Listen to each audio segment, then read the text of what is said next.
So today, we're talking about frame rates.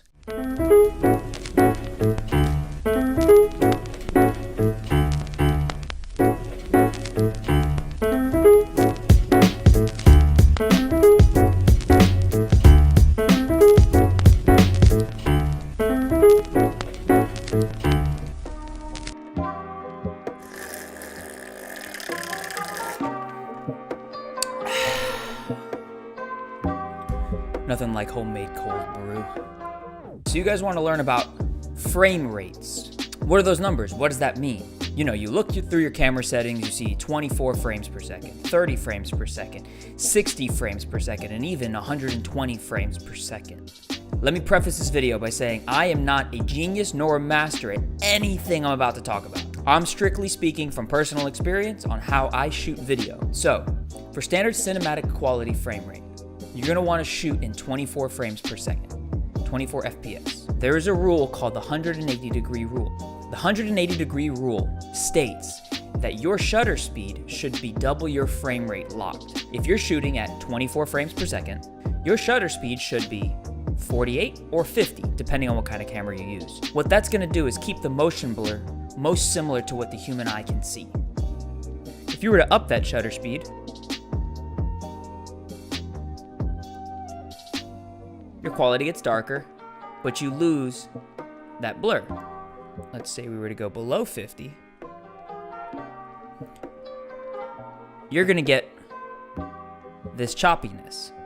Now, some of you may be wondering, I put my camera on 720p, 60 frames per second because I want it to look great. I want the quality to look amazing. What ends up happening is the shutter on your camera ends up staying the same. If you want to gain 60 frames per second and properly slow it down to seem like 24 frames per second, you're going to go ahead and you're going to film on your camera in 60 FPS. So you're going to change your 60 to 60 FPS. If you're in manual mode, remember you have to double your shutter. So your shutter needs to be 1/120 to get that proper blur.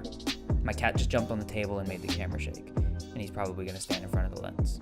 Yep.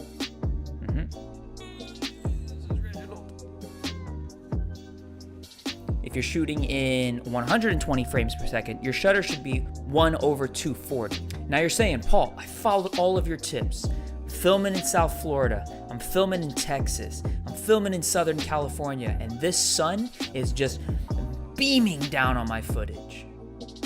But my shutter speed is double and my frame rate is perfect. My f-stop is low. I need that depth of field. Why is it so bright? How do I make it not so bright? ND filters, neutral density filters, specifically the ones that are variable. See, I spin here, it gets darker and darker. The most common used expression on the internet and the video world and even the photo world is that ND filters are like sunglasses for your lens.